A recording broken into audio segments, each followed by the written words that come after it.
Mensagem que salva.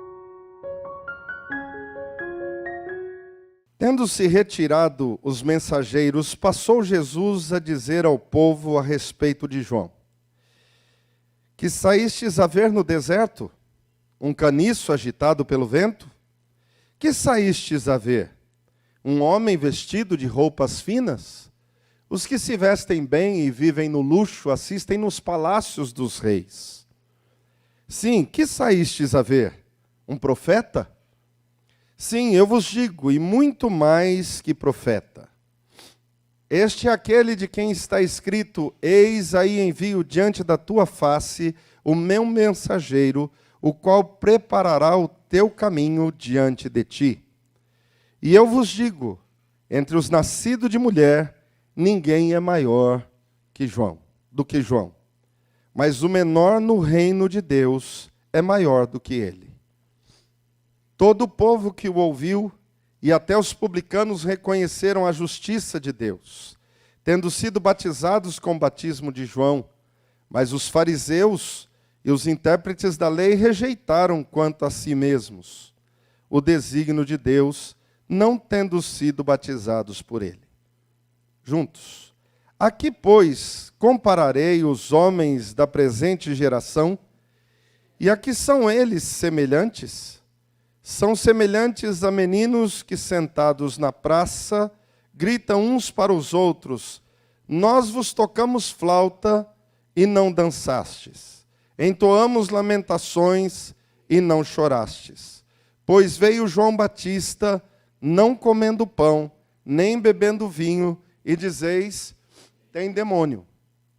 Veio o Filho do Homem, comendo e bebendo, e dizeis: eis aí um glutão e bebedor de vinho, amigo de publicanos e pecadores. Mas a sabedoria é justificada por todos os seus filhos. Amém. Querido Deus, estamos diante de Ti, ó Deus, e nos curvamos ante a Tua presença, Senhor. Não há Deus maior que o Senhor, e não há nenhum outro que possa fazer frente, ó Deus, ou sombra ao Senhor.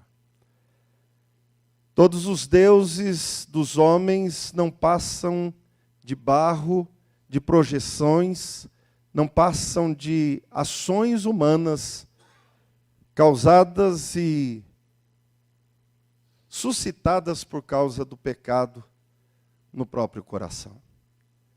Mas o Senhor não. O Senhor é Deus soberano sobre tudo e sobre todos. Não há quem possa escapar, ó Deus, das tuas mãos. Não há quem se esconda da tua presença. Não há nada encoberto diante de ti.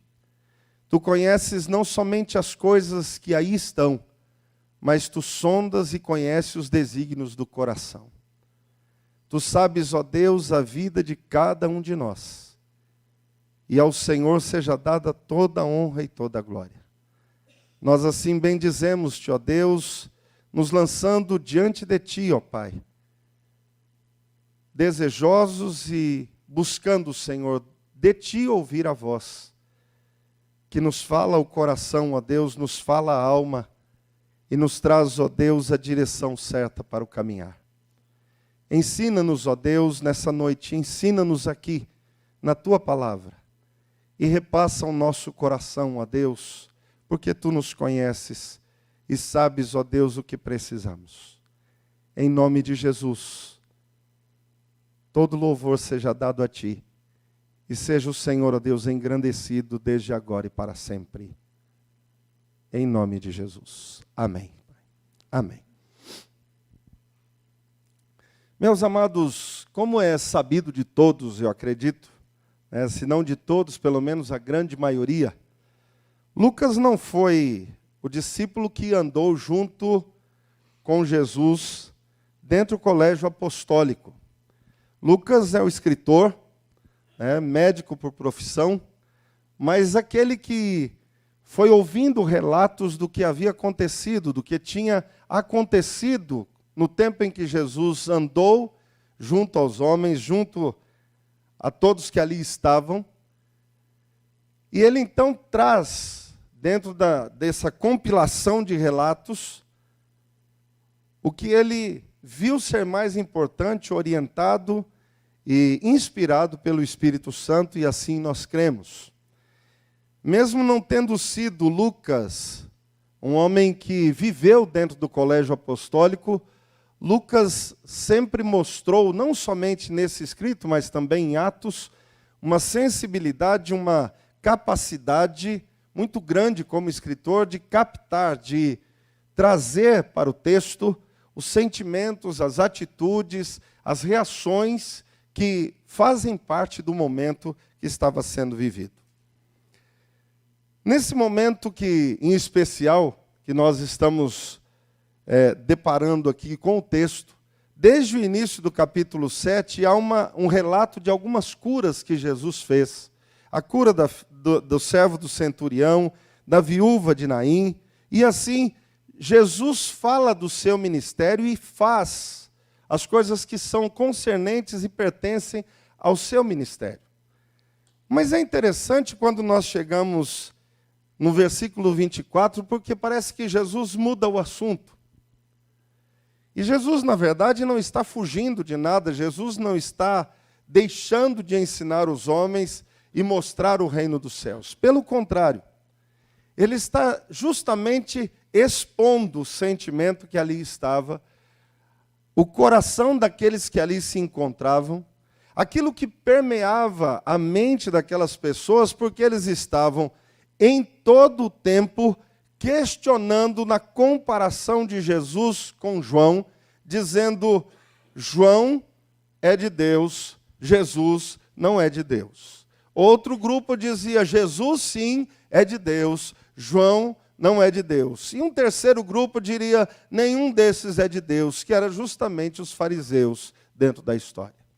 Os fariseus não reconheciam Jesus, porque ele dizia ser o Filho de Deus e estava causando um tumulto dentro da religião judaica, com os seus ensinos e com o seu estilo de vida. Eles não reconheciam João porque João não se alinhava com eles, mas ele dizia contra as obras e contra as práticas dos fariseus, denunciando e dizendo: arrependei-vos, é chegado o reino dos céus, é momento de arrependimento, é momento de mudança de vida. Tanto é que Jesus ainda denuncia no próprio texto, no versículo 29 em diante, aí, no versículo 30, que os fariseus e os intérpretes da lei rejeitaram João Batista, não recebendo o seu batismo, dizendo: nós não precisamos disso. Nós estamos muito bem dentro da nossa religião, da estrutura que estamos, e rejeitamos esse batismo. E agora Jesus faz algumas exposições que eu gostaria que você guardasse. Quando Jesus fala de João, ele dá um testemunho acerca de João. E se os irmãos estão lembrados aí do nosso estudo pela manhã, a lei do Senhor, a lei que o Senhor nos ordena, ou ordenou ao seu povo desde o início, ela não é composta só de mandamentos. Ela também é composta de testemunhos. E Jesus dá testemunho de João. Não é um homem falando do outro. É o Filho de Deus falando acerca de João. E quando ele fala de João, ele diz: entre os nascidos de mulher, não existe ninguém maior do que ele. Ele é maior do que todos. E eu sei que quando você e eu começamos a pensar nisso, nós lembramos de Davi, lembramos de Salomão, e olhando para a estrutura da vida de Salomão, diríamos: não, mas Salomão tinha muito mais preeminência, era rei, conseguiu fazer com que o reino estendesse e ganhassem outras terras, e Jesus disse: João é maior do que todos eles. João é maior do que todos estes. E é por isso que eu quero que você e eu pensemos juntos sobre as nossas prioridades sobre a terra. Meus amados, os dias correm, passam e se vão sem que nós nos demos conta. Quando nós vemos, os dias já foram. Eu não sei se você tem a mesma impressão, mas a gente começa segunda-feira, parece que dormiu, acordou, é sexta. E você diz, mas eu não fiz nada nessa semana. Corri, fiz tantas coisas, mas parece que não produzi tudo o que eu queria. Porque o tempo também é vaidade. E nós não seguramos esse tempo. Nós podemos usá-lo. Nós podemos aproveitar do tempo, ou aproveitar bem o tempo, mas não tem jeito de guardar o tempo. Quando Jesus nos chama, ou começa esse testemunho de João, ele chama aqueles que o ouvem e dizem assim, e diz a eles, vocês precisam observar que tem alguma coisa fora do prumo. Está invertida a polaridade do coração de vocês, dizendo aos seus ouvintes naquele instante. Irmãos, quantas vezes, por nós mudarmos a direção das coisas, ou mudarmos a prioridade das coisas, nosso coração também tem a polaridade invertida. E com isso, ao invés de atrairmos, expelimos. Ao invés de chamarmos para nós, jogamos fora. Ao invés de irmos em direção ao que Deus quer, corremos daquilo que Deus tem para nós e que é o melhor para a nossa vida. Quando nós começamos a inverter as razões das coisas, quando começamos a dizer, sem o trabalho eu não posso viver, nós estamos invertendo desde já. Nós vamos trabalhar, mas quem nos sustenta é o Senhor. Esse tempo é um tempo que mexe conosco, esse tempo do frio. Porque quem não pegou uma gripezinha, pega 2 semanas depois. Ainda estávamos brincando aqui, na semana passada eu estava rouco. Né? E aqui no grupo, eu não vou denunciar quem, alguém falou assim, graças a Deus eu não estou. Passei esse tempo todo sem pegar gripe. Aí a pessoa chegou e disse hoje assim para mim, pois é, fui dizer que eu estava bem e passei a semana gripada. É assim conosco. Ninguém sabe como será o dia de amanhã. Dormimos bem e acordamos mal. Mas uma coisa é certa. Este Deus não desampara os seus servos em nenhum momento. E é justamente aqui que Jesus vai nos chamando. E dizendo àqueles que ali estavam ouvindo naquele instante, ele diz, olha, vocês precisam olhar que a inversão dos valores e das coisas que aí estão, é que faz com que o comportamento do ser humano também perca a razão de ser. Quando nós voltamos nossos olhos, não somente para o que ele diz aos fariseus, mas eu gostaria que você olhasse aí para o texto no versículo 28, e ele diz assim acerca de João. Vamos ler juntos? E eu vos digo, entre os nascidos de mulher, ninguém é maior do que João, mas o menor no reino de Deus é maior do que ele. E aqui está um princípio que Deus, em Cristo Jesus, nos estabelece ou escreve em letras garrafais para nós. Não se esqueça que no reino dos céus não é mensurado ou não está sendo medido da forma que as pessoas são e do que possuem aqui. No reino dos céus, o servo aqui muitas vezes é maior do que o seu senhor terreno lá nos céus. Porque nós estamos colocados no céu pela graça de Deus, pelo amor do Senhor. E esta chamada e este chamado de Deus para nós é justamente para que nós tenhamos o nosso coração aquietando, parando, ouvindo, dependendo, sendo estruturado por Deus. Porque tudo que Deus pensou sobre mim e sobre você e para a nossa vida, Ele o faz. Mesmo quando somos falhos.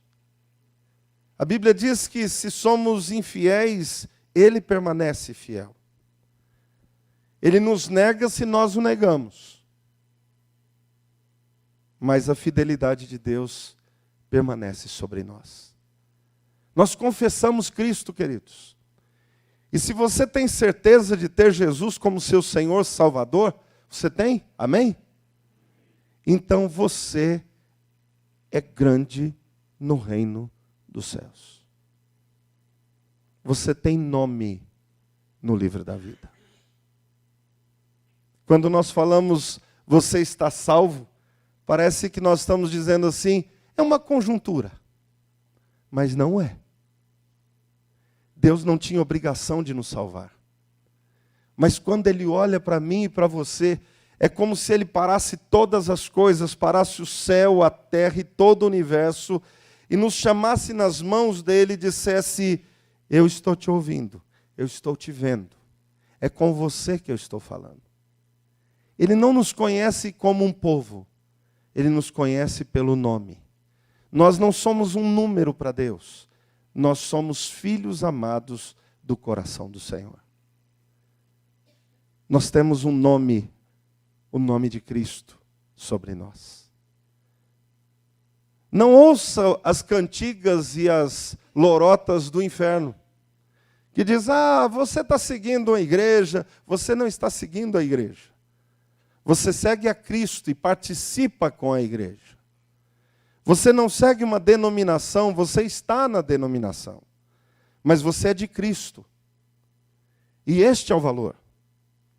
Porque o preço que foi pago para a nossa redenção foi preço altíssimo, que nenhum homem poderia alcançar e pagar este preço.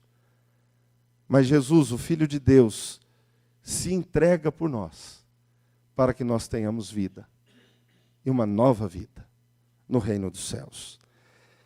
Mas Jesus ainda chama a atenção dos seus que ali estavam, e eu gostaria que você olhasse onde a igreja começou a ler comigo, que diz assim, versículo 31, aqui, pois, compararei os homens da presente geração, e aqui são eles semelhantes. E aí leia comigo o versículo 32. São semelhantes a meninos que sentados na praça gritam uns para os outros, nós vos tocamos flauta e não dançastes. Entoamos lamentações e não chorastes. O que vocês estavam fazendo, meninos? Se fosse hoje, diríamos, mexendo no celular. Absolto do mundo. Longe de tudo. Estampado com a cara no celular. A ponto de não conseguir ver o que estava acontecendo ao redor. Mas o que aconteceu para Jesus falar e demonstrar dizendo, eu comparo a meninos que estavam sentados na praça. E aí já é um sinal de alguma coisa estar errado. Menino sentado na praça só se estiver doente. Ou tomou bronca do pai e da mãe para ficar quieto. Porque se você chega com uma criança na praça, a primeira coisa que ela faz é soltar da sua mão. Ela quer correr, ela quer brincar, ela quer pular, ela quer encontrar as pessoas. E criança tem essa facilidade.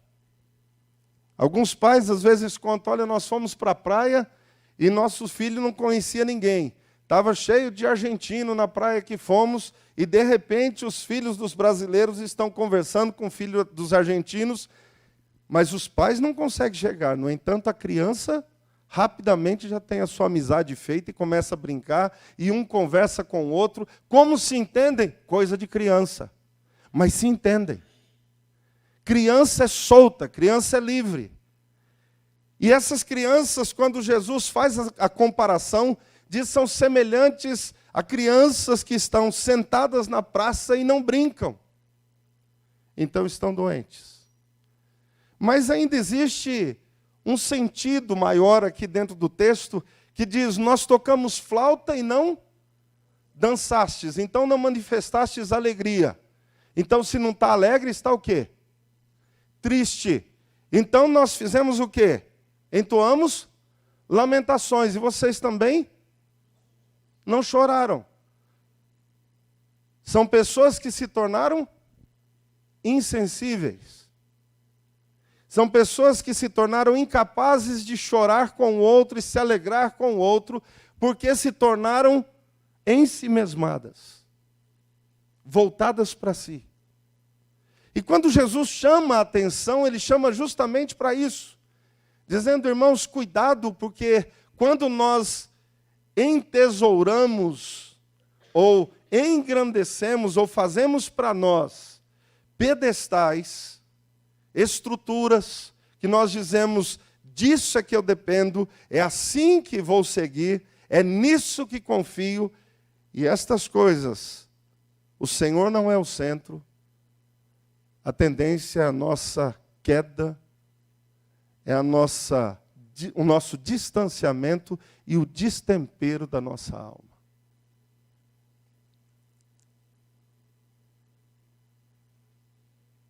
No nosso tempo, as pessoas estão lutando para estarem mais do que nunca livres da religião, livres do cristianismo.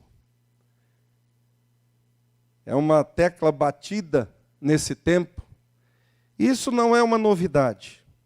Durante toda a história, a luta dos seres humanos e de muitos contra o cristianismo é real, é notória e está escrita. No nosso tempo, o que nós estamos vendo é mais um capítulo. Um capítulo de um levante para que a igreja seja colocada à parte, distante.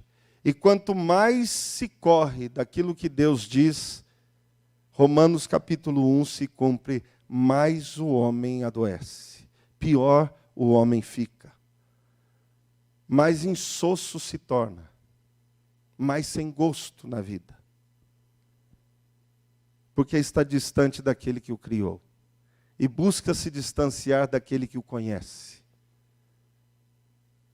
E acha que com isso vai conseguir independência. Pobre homem. Nenhum de nós conseguirá se independer, porque todos nós precisamos de Deus. Todo ser humano precisa de Deus. Ainda que o homem diga, eu vivo muito bem sem Deus. Eu não preciso que me ensine ou que me tragam a respeito de Deus, porque eu cuido da minha vida. Este mesmo homem, mais cedo ou mais tarde, dirá, eu sei que existe um Criador. Eu sei que há um Deus, ainda que ele não se converta, mas reconhecerá que o Senhor existe e que Ele é soberano sobre tudo e sobre todos. Nesta terra, sobre as coisas visíveis e invisíveis que aí estão. Por isso, Jesus diz assim, irmãos, ou filhos, ou meus amados, ou meus irmãos, Ele diria a nós hoje, cuidado com a forma que os outros caminham, para que você não copie, porque aparentemente dá certo para os outros. Anda com Deus. Busca o Senhor. Não fique atrás daquilo que simplesmente aqueles que buscam a religiosidade vão dizendo. Busque conhecer e viver de perto o teu Deus. Conhecer e saber do agir dele na sua vida. Hoje pela manhã, quando nós comentamos na escola dominical, passamos nesse texto. Jesus mostra que a diferença entre o homem que constrói a sua casa na rocha e na areia não é ouvir a palavra de Deus, porque os dois ouviram. É a prática da palavra. É o agir sobre esta palavra. É a obediência a esta palavra. É a caminhada com Deus. É o que Deus quer conosco. É o que Deus quer com a sua igreja. É o que Deus nos chama, queridos. A alegria não é para ser fabricada. O pranto não é para ser desenvolvido simplesmente. É para ser vivido e sentido por cada um de nós. Por todos nós.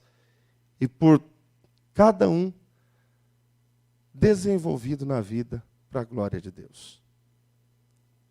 O texto que nós lemos no início deste culto diz assim, se você puder voltar os seus olhos na Bíblia, Mateus capítulo 5.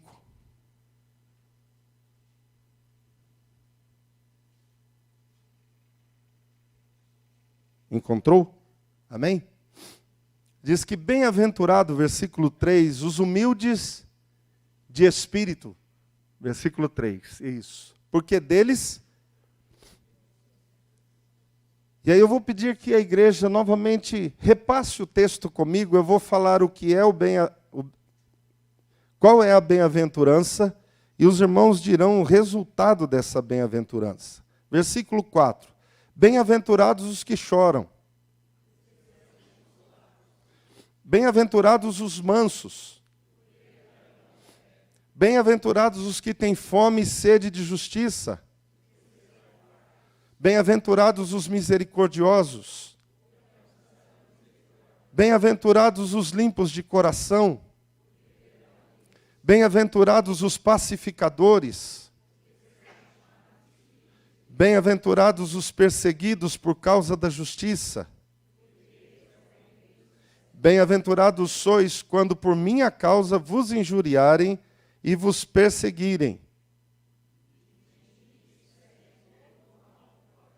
E aí a Bíblia diz assim, vamos ler juntos o último. Regozijai-vos e exultai, porque é grande o vosso galardão nos céus. Pois assim perseguiram aos profetas que viveram antes de vós. A nossa felicidade está no Senhor. A nossa felicidade está em obedecer o Senhor. Se você depois em casa repassar as bem-aventuranças, você vai ver que tudo que os homens buscam está como resultado de obediência do que Deus tem para nós. Quando nós buscamos a humildade, a mansidão, o domínio próprio, a limpeza do nosso coração, a misericórdia, tudo isso nos acrescenta o que os homens saem correndo atrás para obter. É por isso também que a palavra do Senhor nos diz, não é preciso correr atrás do pão. Nós trabalhamos, mas o Senhor é quem nos dá. O Senhor nos concede dia após dia. Aos seus amados, diz o Salmo 127, Ele o dá enquanto dorme. O servo de Deus não está preocupado se amanhã vai dar certo. O servo de Deus entrega o amanhã nas mãos do Senhor e dorme em paz. Porque ele sabe que o Senhor cuida da sua vida. Descansemos no Senhor, queridos. O nosso Deus está à nossa frente. O nosso Deus vai adiante de nós. Deus nos abençoe nesse sentido, hoje e sempre, em nome de Jesus. Amém.